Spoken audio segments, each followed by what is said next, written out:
Hi. രേഖാചിത്രം super പടം. Super എന്ന് പറഞ്ഞാൽ ബ്രില്യൻറ്റ് സ്ക്രിപ്റ്റ്, അടിപൊളി പ്രസന്റേഷൻ, കിടിലൻ കിടിലൻ കിടിലൻ സിനിമ. ജോഫിൻ ടി ജോൺ ആണ് ഇത് സംവിധാനം ചെയ്തിരിക്കുന്നത്. പുള്ളി പിന്നെ വേറെ രണ്ടുപേരും കൂടെ കൂടിയിട്ട് 3 പേര് ചേർന്നിട്ടാണ് ഇതിന്റെ റൈറ്റേഴ്സ് ആയിട്ട് നമ്മൾ ഗൂഗിളിലൊക്കെ നോക്കുന്ന സമയത്ത് കാണുന്നത്. ഞാനത് അപ്പോഴേ എടുത്ത് നോക്കി, കാരണം അത്രയും ഗംഭീരമായിട്ടുള്ളൊരു സ്ക്രിപ്റ്റ്. ഗംഭീരം എന്ന് 10 വട്ടം പറഞ്ഞാലും മതിയാവില്ല.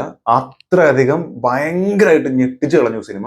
എന്താ ഒരു കണക്ഷൻ ഒക്കെ, ഒരു ഒരു ത്രില്ലർ സിനിമ പറയുന്ന സമയത്ത്, ത്രില്ലർ മാത്രമല്ല, നല്ല ഗൂസ് ബംസ് ഉള്ള ഒരുപാട് സ്ഥലങ്ങൾ, എന്ത് സൂപ്പറായിട്ടാ കണക്ട് ചെയ്തിരിക്കുന്നത്. തുടക്കം മുതൽ എൻഡ് വരെ ഓരോ കാര്യങ്ങളും ഇന്നത് ഇന്നത് ഇന്നത് ഇന്നത് പറഞ്ഞിട്ട് ഒരു മൈന്യൂട്ട് കാര്യങ്ങളിൽ വരെയുള്ള കണക്ഷൻസ്, അത് എന്തുകൊണ്ട് ഇങ്ങനെ സംഭവിച്ചു, ഇതെന്തുകൊണ്ടാണ് ഇങ്ങനെ ആവണത്, അങ്ങനെ ഓരോന്നും നിരത്തി നിരത്തി നിരത്തി നിരത്തി വെച്ച് കാണുന്ന പ്രേക്ഷകന് 100%, ഒരു പക്ഷെ 100-ൽ 101% സാറ്റിസ്ഫാക്ഷൻ കിട്ടുക നമ്മൾ പറയില്ലേ, അങ്ങനെ സാറ്റിസ്ഫാക്ഷൻ കിട്ടിയുള്ള ഒരു സിനിമയാണ് എന്നെ സംബന്ധിച്ച് രേഖാചിത്രം എന്ന് പറഞ്ഞിട്ടുള്ള സിനിമ. എടുത്തു പറയേണ്ടത് ഫസ്റ്റ് തന്നെ ഇതിന്റെ സ്ക്രിപ്റ്റ് ആണ്. സ്ക്രിപ്റ്റ് കഴിഞ്ഞാൽ ഇതിന്റെ പ്രസന്റേഷൻ. ഈ ഒരു സിനിമ, അതായത് ഒരു ത്രില്ലർ സിനിമയൊക്കെ പറയുന്ന സമയത്ത് ഓരോ ഷോട്ടും പ്ലാൻ ചെയ്യണം. എനിക്ക് അങ്ങനെ തോന്നിയിട്ടുള്ളത്, ഓരോ സീനും കറക്റ്റ് ആയിട്ട് പ്ലാൻ ചെയ്തിട്ടില്ലെങ്കിൽ പോലും ആ ഒരു ഫ്ലോ നമുക്ക് നഷ്ടപ്പെട്ടു പോകും. ചിലപ്പോൾ നമുക്ക് ലാഗ് അടിക്കും. ഇതിൽ ലാഗ് അടിക്കാനൊന്നും സമയമില്ല. തുടക്കം മുതൽ ഓരോ സ്ഥലത്തും നമുക്കിങ്ങനെ ത്രില്ലാവണം, ഇതെന്താണ്, ഇനി എന്താണ്, ഇനി എന്താണ്. അതേപോലെ ഓരോ കാര്യങ്ങളും റിവീൽ ചെയ്യുന്ന സമയത്ത് നമ്മൾ അറിയാതെ ചിന്തിച്ചു കൂട്ടും, എന്ത് മനോഹരമായിട്ടാണ് ഇതിനെ ഓർഡർ ചെയ്തിരിക്കുന്നത്, എന്ത് മനോഹരമായിട്ടാണ് ഇതിന്റെ സ്ക്രിപ്റ്റിംഗ് ചെയ്തിട്ടുള്ളതെന്ന് നമ്മൾ അറിയാതെ ചിന്തിച്ചു പോകും. അതിന് വീണ്ടും വീണ്ടും വീണ്ടും mister Jofin Jofin T John അല്ല കേട്ടോ, ചാക്കോ, ജോഫിൻ ടി ചാക്കോ ആണ്.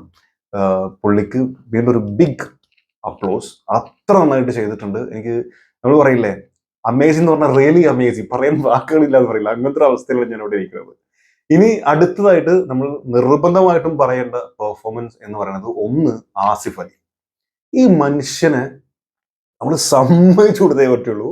ഒരു വലിയ ഗ്യാപ്പിന് ശേഷം ഒരു ഒരു ബ്രേക്ക് എന്ന് പറയുന്നത് കുറെ വിട്ടുന്നുള്ളതല്ല, സെലക്ഷനിൽ പുള്ളിക്ക് ഒരു ഒരു ഭയങ്കരമായിട്ടുള്ള ഒരു മാറ്റം വന്നിട്ടുണ്ട്. പുള്ളി കംപ്ലീറ്റ്ലി ഡിഫറെന്റ് ആയിട്ടുള്ള സ്ക്രിപ്റ്റുകൾ, വളരെ അത്രയും അഭിനയിച്ച് ഫലിപ്പിക്കാനുള്ള, ഇതിപ്പോ ഞാൻ പറയട്ടെ, ഇത് പുള്ളിന്റെ ഒരു പക്ഷെ 100 കോടിയോ 150 കോടിയോ ഒന്നും ഉണ്ടാവില്ല.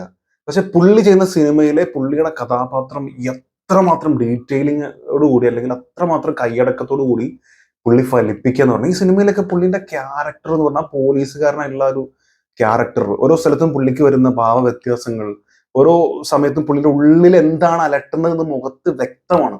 അങ്ങനെയാണ് എക്സ്പ്രഷനിലൂടെ കാണിച്ചിരുന്നത്. ഒരു കണ്ണില് ഒരു നോട്ടം കൊണ്ട് പോലും ചില സാധനങ്ങൾ നമ്മളെ കൺവിൻസ് ചെയ്യിപ്പിക്കുന്നുണ്ട്. അത് ആസിഫ് അലി എന്ന് പറഞ്ഞ ഉള്ളിലെ നടന്റെ ഒരു വലുപ്പം, എത്രമാത്രം പുള്ളി ഇംപ്രൂവ്ഡ് ആയി എന്നുള്ളത് ഭയങ്കര സംഭവമായിട്ട് എനിക്ക് തോന്നിയിട്ടുണ്ട്. അപ്പൊ ആ കാര്യത്തിൽ എനിക്ക് തോന്നുന്നു അശ്വന്ത് കോക്കിനെയാണോ എനിക്ക് അറിയില്ല, ഈ അടുത്ത് ഞാൻ ഒരു സാധനം കണ്ടിട്ടുണ്ടായിരുന്നു, ഒരു റിവ്യൂവർ, പേര് പറയണ്ടോ എനിക്ക് അറിയില്ല, എന്റെ എവിടെയോ ഒരു ഓർമ്മ കിട്ടും, സോറി, പുള്ളി കോക്കല്ലെന്നുണ്ടെങ്കിൽ ക്ഷമിക്കുക. അപ്പോൾ ഏതോ ഒരു റിവ്യൂർ എന്തോ പറഞ്ഞു, അപ്പൊ അതിൽ നിന്ന് ഞാൻ ചിന്തിച്ചു എന്നൊക്കെ പറഞ്ഞേ, ഇപ്പോൾ എനിക്ക് എന്നെ തന്നെ മാറ്റിയെടുക്കാൻ പറ്റും എന്നൊക്കെ പുള്ളി സ്വയം തിരിച്ചറിഞ്ഞ് ആ മാറ്റിയെടുക്കൽ അത് ഭയങ്കരമാണ്. സോ അതൊരു വൻ പരിപാടിയാണ്. ആസ്വദിക അത് പൊളിച്ചിട്ടുണ്ട്. ആൻഡ് ഇതിന്റെ കൂട്ടത്തിൽ നമ്മൾ എടുത്തു പറയേണ്ടത് അനശ്വര. അനശ്വര എനിക്ക് പേഴ്സണലി ഭയങ്കരമായിട്ട് ഇഷ്ടം തോന്നിയിട്ടുള്ള അങ്ങനത്തെ ഒരു ആക്ട്രസ് അല്ല. പക്ഷെ ഇതിൽ ഈ ഒരു സിനിമ കണ്ടാൽ അനശ്വരോട് ഒരു താല്പര്യം നമുക്ക് തോന്നും.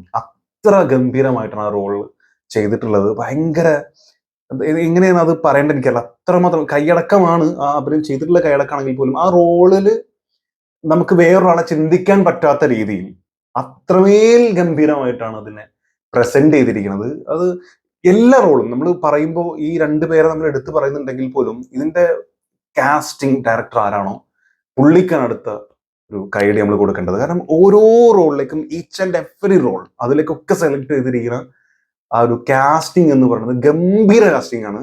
നിങ്ങൾ കാണുമ്പോൾ മനസ്സിലാവും അതിൽ പ്രധാനപ്പെട്ട ഒരു 4-5 പേരുണ്ട്. അവരും അവരുടെ മക്കളും അവരുടെ കുടുംബവും, അതൊക്കെ അത്രയും മുഖച്ഛായ പോലെ നമുക്ക് ഭയങ്കരമായിട്ട് തോന്നിപ്പോകും. അങ്ങനെ സൂപ്പറായിട്ടാണ് ചെയ്തിരിക്കുന്നത്. അതുപോലെ പഴയ കാലഘട്ടം എന്ന് പറയുന്ന സമയത്ത് ഭരതൻ, അതുപോലെ പപ്പേട്ടന്റെ ഒക്കെ ആ കാലങ്ങളൊക്കെ എത്ര നൈസായിട്ടാണ് ചെയ്തിരിക്കുന്നത്. പിന്നെ ജഗദീഷിന്റെ റോള്, ജഗദീഷ് നായകനായിട്ട് തന്നെയാണ് വരുന്നത്, ആ റോള് സൂപ്പറായിട്ട് ചെയ്തിട്ടുണ്ട്. പിന്നെ മമ്മൂട്ടി, മമ്മൂക്കിന്റെ അയ്യോ എന്ത് സൂപ്പറാന്നറിയോ. മമ്മൂക്ക് കറക്റ്റ് പഴയ കാലത്തെ മമ്മൂക്ക വന്ന് നിൽക്കുക എന്ന് വിചാരിക്കും നമ്മൾ. ആ കൈ ഇങ്ങനെ ഒരു പിടുത്തം പിടിക്കുന്നത്, ബാക്കിൽ നിന്നുള്ള ഷോട്ടിലുള്ള നടത്തം, അതുപോലെ ഒരു സീനിൽ വന്ന് ഇരുന്നിട്ടുള്ള മുഖം കാണിക്കുമ്പോഴുള്ള സംഭവങ്ങള്, അത് കറക്റ്റ് പഴയ കാലത്തെ ഈ ഇപ്പൊ ദേവദൂതർ പാടി ആ പടം ഉണ്ടല്ലോ, അയ്യോ ഇത്രയും നേരം പറഞ്ഞ പടത്തിന്റെ പേര് കിട്ടുന്നില്ല. സോ ആ സിനിമയില് എന്താണ് കണ്ണെത്താ ദൂരത്തോ, അയ്യോ എന്തായാലും ആ സിനിമയുടെ ലൊക്കേഷനും കാര്യങ്ങളൊക്കെ കാണിക്കുന്നുണ്ട്. അവിടെയാണ് എഐയിലും മമ്മൂക്കനെ പ്രസന്റ് ചെയ്തിരിക്കുന്നത്. മമ്മൂക്ക ആ കാലത്തുള്ള മമ്മൂട്ടി അതേപോലെ വന്ന് നമ്മുടെ മുമ്പിൽ ഇരിക്കുകയാണെന്ന് തോന്നും. അത്ര ഗംഭീരമായിട്ടാണ് ആ എ ഐ വർക്ക് ചെയ്തിട്ടുള്ളത്. ആൻഡ് പുള്ളിന്റെ വോയിസ് ഏറ്റവും എൻഡിൽ വരുന്ന ഒരു സാധനമുണ്ട്. അത് അത് ഭയങ്കര, ഞാൻ എന്താന്ന് പറയുന്നില്ല, അത് സ്പോയിലർ ഒന്നും ആവില്ല ഒരു പക്ഷെ. പക്ഷെ ആ സിനിമ കാണുമ്പോൾ നിങ്ങൾക്ക് ആ എൻഡിൽ കിട്ടുന്ന ഒരു, എനിക്ക് കിട്ടുന്ന ഒരു ഗൂസ് ബം സാധനമുണ്ട് ആ നമുക്കൊരു ഒറ്റ ഡയലോഗില്. അതൊരു പക്ഷെ നിങ്ങൾക്ക് നഷ്ടപ്പെടും, അതുകൊണ്ട് ഞാൻ പറയുന്നില്ല. പക്ഷെ അത് ആ വോയിസിൽ അത് കേട്ടപ്പോ കംപ്ലീറ്റ് നമ്മൾ അത്രയും നേരം അനുഭവിച്ചുള്ള സാറ്റിസ്ഫാക്ഷന്റെ ഒക്കെ അപ്പുറത്തേക്ക് അവസാനത്തൊരു കംപ്ലീറ്റ് ഒരു തൃപ്തി ഉണ്ട്. അത് ഏത് രീതിയിലാണ് ആ വാക്ക് പറയട്ടെ എനിക്കറിയില്ല. ആ ഒരു തൃപ്തി അവിടെ കിട്ടി എന്നുള്ളതാണ്. അതും സൂപ്പർ ആയിട്ട് തന്നെ ചെയ്തിട്ടുണ്ട്. നിഷാന്ത് സാഗറും ഇതിലൊരു സൂപ്പർ റോളാണ് ചെയ്തിട്ടുള്ളത്. പുള്ളി ആസിഫ് കെയുടെ റോളിന്റെ തൊട്ട് മുകളിലുള്ള റോളാണ്. അത് പോലീസുകാരനാണ്. സ്ഥാനം എനിക്കറിയില്ല. എന്തായാലും ആ റോളും സൂപ്പറായിട്ട് ചെയ്തിട്ടുണ്ട്. അത് ഒരു പ്രത്യേകിച്ച് ഒരു സ്ഥലത്ത് ഒരു ഹാളിൽ ഇരുന്നിട്ട് ബ്രീഫ് ചെയ്ത് കൊടുക്കുന്ന ഒരു സംഭവമൊക്കെ ഉണ്ട്. അവിടെയൊക്കെ ചെയ്യുന്ന രീതി പലപ്പോഴും പല സിനിമകളിലും നമ്മൾ കാണുമ്പോൾ ചില സമയത്ത് ഇത് പഠിച്ചു പറയുന്ന പോലത്തെ ഒരു ഫീല് തോന്നിയിട്ടുണ്ട് പലപ്പോഴും. പക്ഷെ അത് വളരെ കൂളായി വളരെ ഈസി ആയിട്ട് പുള്ളി ചെയ്തിട്ടുണ്ട്. അതും എനിക്ക് ഭയങ്കരമായിട്ട് ഇഷ്ടമായി. ആൻഡ് ഇതിൽ ഞാൻ എടുത്തു പറയാൻ ആഗ്രഹിക്കുന്ന മറ്റൊരു പേരാണ് പ്രമോദ് എന്ന് പറയുന്ന, ഞാൻ പ്രമോദേട്ടൻ എന്ന് വിളിക്കുന്ന തൃശ്ശൂർകാരനായിട്ടുള്ള പുള്ളിക്കാരൻ. പുള്ളി ഇതിലൊരു റോള് ചെയ്തിട്ടുണ്ട്. പുള്ളി ഒരു റോൾ എന്ന് പറഞ്ഞാൽ ഒരൊറ്റ സീനേ ഉള്ളൂ, പക്ഷെ അത് ഗംഭീരമായിട്ടാണ് ചെയ്തിരിക്കുന്നത്. പ്രമോദേട്ടൻ ഞാൻ ഇത് സിനിമ കണ്ട് ഇറങ്ങിയപ്പോൾ തന്നെ വിളിച്ചിട്ടുണ്ടായിരുന്നു. ഞാനും പുള്ളിയും കൂടെ ഒരു സിനിമയിൽ ഒരു വർക്ക് ചെയ്തിട്ടുണ്ട്. പുള്ളി ഒരു ക്യാമറ ഡിപ്പാർട്ട്മെന്റിൽ ഉണ്ടായിരുന്നു, ഞാൻ അസിസ്റ്റന്റ് ആയിട്ട് വർക്ക് ചെയ്യായിരുന്നു ഡയറക്ഷനിൽ. അങ്ങനെ പുള്ളിയുടെ കൂടെ അവിടെ ചെയ്തിട്ടുണ്ട്. എനിക്ക് ഭയങ്കര സന്തോഷമുണ്ട് പുള്ളി ഇതിൽ കണ്ടപ്പോൾ. ഈ സിനിമയിൽ പുള്ളി ഉണ്ടെന്ന് എനിക്കറിയില്ല. അതല്ലാണ്ട് വേറെ പല സിനിമകളുണ്ട്, 3 സിനിമ ഓൾറെഡി കഴിഞ്ഞു, ഇനി വരാനുള്ള ഒരുപാട് സിനിമകളുണ്ട്. പക്ഷെ ഇതിലുണ്ടെന്ന് ഞാൻ വിചാരിച്ചിരുന്നില്ല. പക്ഷെ പുള്ളി വിളിച്ച പുള്ളി പറഞ്ഞതിൽ ഒരുപാട് ഭാഗത്ത് അത് എക്സ്പ്ലെയിൻ ചെയ്ത് തന്നെ പറഞ്ഞു, ഇന്ന സ്ഥലങ്ങളിൽ പുള്ളി ഉണ്ടായിരുന്നു പക്ഷെ അത് കട്ട് ചെയ്ത് പോയി എന്നുള്ളത്. എനിക്ക് പേഴ്സണലി ഭയങ്കര സങ്കടമുണ്ട്. കാരണം ഒരൊറ്റ സീനിൽ തന്നെ ഭയങ്കര ഈസിനെസ് ഉണ്ടായിരുന്നു പുള്ളി അഭിനയിക്കുന്നത് കാണാൻ. അപ്പോൾ പുള്ളി ഇതിൽ രജിസ്റ്റർ ചെയ്യേണ്ട ഒരു സിനിമയായിരുന്നു. ഇതെന്തായാലും ഹിറ്റാണ് സിനിമ, ബ്ലോക്ക് ബസ്റ്റർ സിനിമ തന്നെ ആകും. അപ്പോൾ അങ്ങനെ രജിസ്റ്റർ ചെയ്യേണ്ട സിനിമയായിരുന്നു. അതിൽ ഇത്തരത്തിലൊരു നല്ല റോള് കട്ട് ചെയ്ത് പോയൊരു സങ്കടമുണ്ട്. പക്ഷെ പ്രഭുദേട്ട ഗംഭീരമായിട്ട് അഭിനയിച്ചിട്ടുണ്ട്. ഗംഭീരമായിട്ട് അഭിനയിച്ചു പറഞ്ഞാൽ എല്ലാ സീനും ഞാൻ ഈ പറഞ്ഞ പോലെ വളരെ ഈസിനെസ് ഫീൽ ചെയ്യുന്നുണ്ടായിരുന്നു അഭിനയത്തിൽ. അത് നിങ്ങൾക്ക് ഇനിയും തീർച്ചയായിട്ടും വരാനിരിക്കുന്ന ഇനിയും സിനിമകളുണ്ട്, നിങ്ങൾ ചെയ്തു വെച്ചിട്ടുള്ള സിനിമകളുണ്ട്, ചെയ്തുകൊണ്ടിരിക്കുന്ന സിനിമകളുണ്ട്. ഉറപ്പായിട്ടും നാളെ നിങ്ങളൊരു സൂപ്പർ സ്റ്റാർ ആയി മാറും എന്നുള്ളതാണ് എനിക്ക് തോന്നിയിട്ടുള്ളത്. ആ രീതിയിലുള്ള കപ്പാസിറ്റി ഉള്ള അംബിയർ ഉള്ള നടനാണ്. സോ നല്ല സിനിമകൾ വരട്ടെ എന്ന് ആത്മാർത്ഥമായിട്ട് ആശംസിക്കുന്നു. ഈ സിനിമ വീണ്ടും നമ്മൾ സിനിമയിലേക്ക് തന്നെ ഇറങ്ങി വരികയാണെങ്കിൽ മസ്റ്റ് വാച്ച് സിനിമ. ഇത് ത്രില്ലറാണ്. ഇതിൽ ഒരുപാട് മിസ്റ്ററി എലമെന്റ്സുകൾ ഉണ്ട്. അതല്ലാതെ ഒരുപാട് ഗൂസ് ബംസ് കിട്ടുന്ന ഒരുപാട് സാധനങ്ങളുണ്ട്. പല സ്ഥലങ്ങളിൽ നമ്മൾ പറയില്ല സീറ്റ് എഡ്ജ് എന്നൊക്കെ പറയുന്ന രീതിയിൽ സീറ്റ് എഡ്ജിലേക്ക് വരുന്ന ചില മൊമെന്റ്സ് ഇവർ ക്രിയേറ്റ് ചെയ്തിട്ടുണ്ട്. ആൻഡ് വീണ്ടും വീണ്ടും പറയാണ് കണക്ഷൻസ്. ആ പഴയ സിനിമയും മമ്മൂക്കേന്റെ കഥാപാത്രം മറ്റു സംഭവങ്ങളും ജഗദീഷ് ചേട്ടൻ വരുന്നതും അതല്ലാത്ത പാട്ടും കത്തും കാര്യങ്ങളെല്ലാം കൂടെ വെച്ചിട്ട് ഒരു ഭയങ്കരമായിട്ടുള്ള ഗംഭീര കണക്ഷനുള്ള ഒരു അടിപൊളി അടിച്ചാപൊളി ത്രില്ലർ സിനിമയാണ് രേഖാചിത്രം. Must watch. 9 out of 10. 10 കൊടുക്കാതെ കണ്ണ് കെട്ടാണ്ടിരിക്കാനാണ്.